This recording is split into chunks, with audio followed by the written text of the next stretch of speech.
Hello, ladies and gentlemen. Welcome to yet another episode of Titan Ted's Angry Addick series, where I talk about everything Charlton related to the degree that I can, and maybe touch on a couple of other football stories here and there all throughout the week.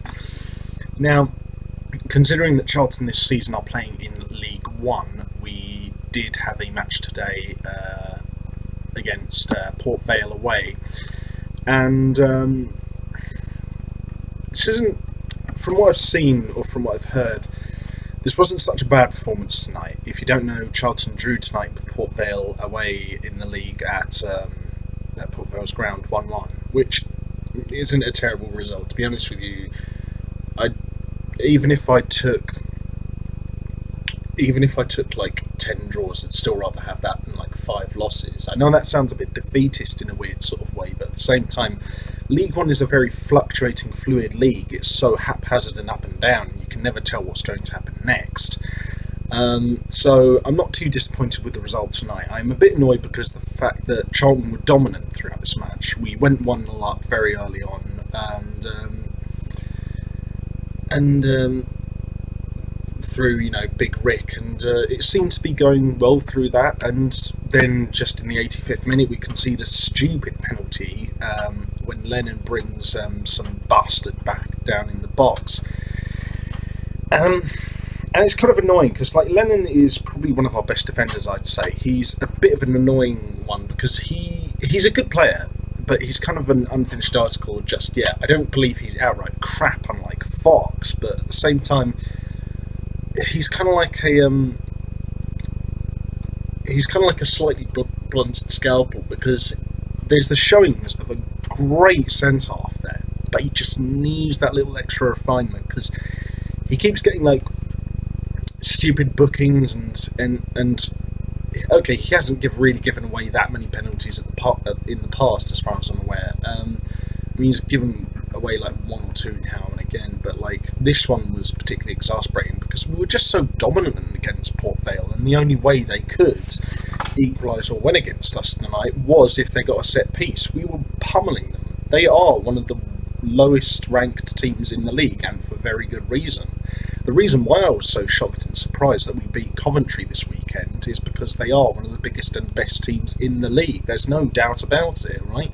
So when we lose to one of the lowest ranked teams in the league, in the form of Port Vale, I feel a little bit disappointed. This is probably the most disappointing result of the league so far for me this season, but it could be worse. It could be really much worse. At least it seems like the win against Coventry and the fact that we've been increasingly more attacking and aggressive over our last several performances in the league show that we are putting on a much better attacking performance than in the last couple of seasons, maybe. I do still think the problem that we have, from the sounds of things, seems to be the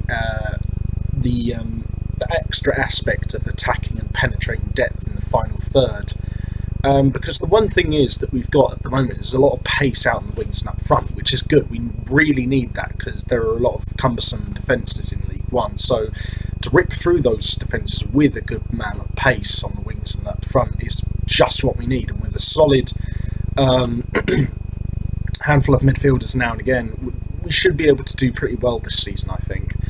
The annoying thing is, I think we just need maybe 1 or 2 extra sort of just toughened up, sort of more hard-ass, tough as nails centre forwards, maybe who aren't as quick but are definitely good in the box finishers, foxes in the box sort of kind of players, because you have a lot of quick, agile, snip it, whip it little players, but not really any sort of hard-ass, sort of tough git sort of finishers, good sort of in the box sort of poachers, kind of someone like, say, Derek Hales or someone like that. We need someone like that at least one person, and then maybe loan out, I'd say maybe at least one of our sort of slightly younger, nippier strikers, just to give them a bit of proper experience of being up front and in the thick of it, so we can just maybe toughen them up a little bit, perhaps. I don't know, maybe the win against Coventry at the weekend kind of disproves that idea, but at the same time I do feel like the main problem facing us at the moment, aside from the shittiness of the Du Châtelet regime governing Charlton Athletic at this point in time, is the fact that we don't really have enough attacking depth in the final third. On the attack overall this season, it seems like we've been doing all right, but it's just that finishing in the final third when you're near their penalty box that we're really, really lacking in. We seem to get in a lot of crosses tonight, so that's something good.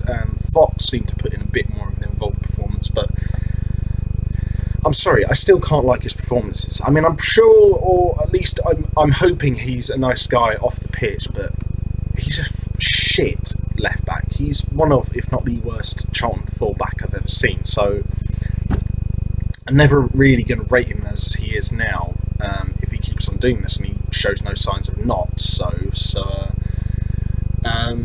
Yeah, I don't know what to really say anymore about that, other than the fact that he is wildly overrated in some corners, and I do think he is genuinely quite crap. But it sounds like he was getting a bit more involved tonight, so good on him for doing that.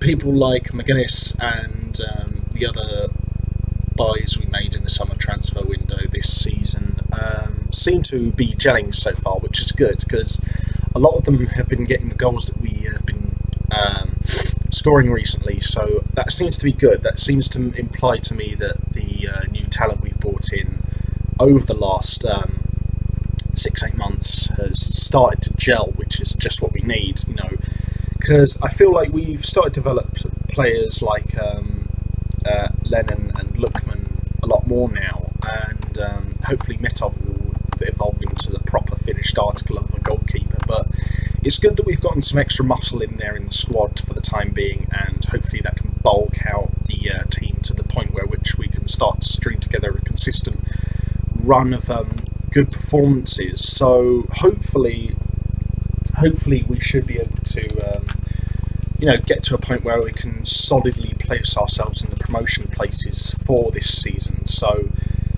considering that we had a significant win at Coventry at the weekend, I'm not too disappointed by this draw against Port Vale tonight. Don't get me wrong, I am disappointed regardless, because you look at the amount of chances we had and how many crosses and passes we made and how much ball possession we were. We dominated Port Vale this game, so the fact that we just weren't able to finish it off just speaks volumes about how much we need an in-depth Fox in the box sort of withdrawn maybe centre forward. So if we can get someone like that during the January transfer window, we should be okay. At least one person like that, and maybe an extra left back, and sell Morgan Fox. But I know the current regime aren't going to do that. They like his fucking swishy hair far too much. So I can't really say any more about that, I suppose, other than, yeah, Morgan Fox is a pile of shit, really. He's kind of like to us what Mike Williamson is to Newcastle United. So, like,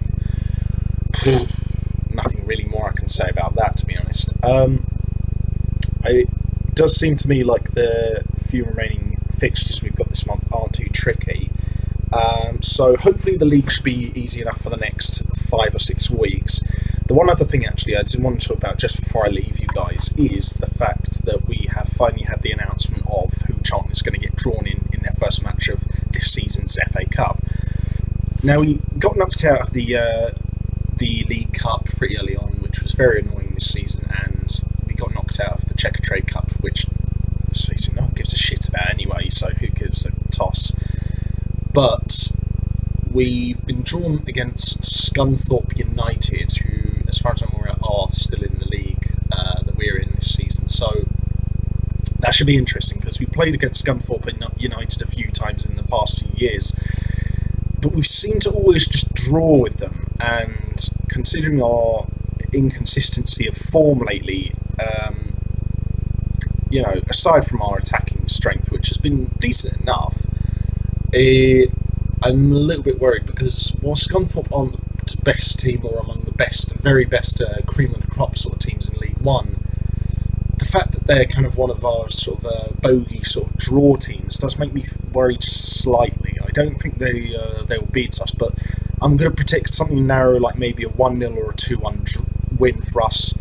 I'm maybe going to stretch that out to a 2-0 win for us over Scunthorpe, because they're not a very good team, and I don't think they ever have been. No offence to any Scunthorpe fans out there, but they do kind of present kind of a bogey team sort of status towards Charlton Athletic in the past. So They could end up doing that in the FA Cup. I mean, I hope they don't. I hope we completely batter them into the ground and dominate them like we did against Coventry on the weekend. But we'll wait and see. I'm just guessing for like a 1-0 or a 2-1 win, or maybe a 2-0 win at the most. So not hoping for too much, just something satisfactory. And again, that's kind of just what I'm hoping really for the rest of the league this season, so that we can at least have a decent chance of promotion. But we'll just have to wait and see. Hopefully this attacking strength will continue on throughout the rest of this season, and we'll hopefully get some more added in-depth core strength in the middle of the squad in the January transfer window, and maybe sell Morgan Fox, but we'll just wait until that comes. Until next time,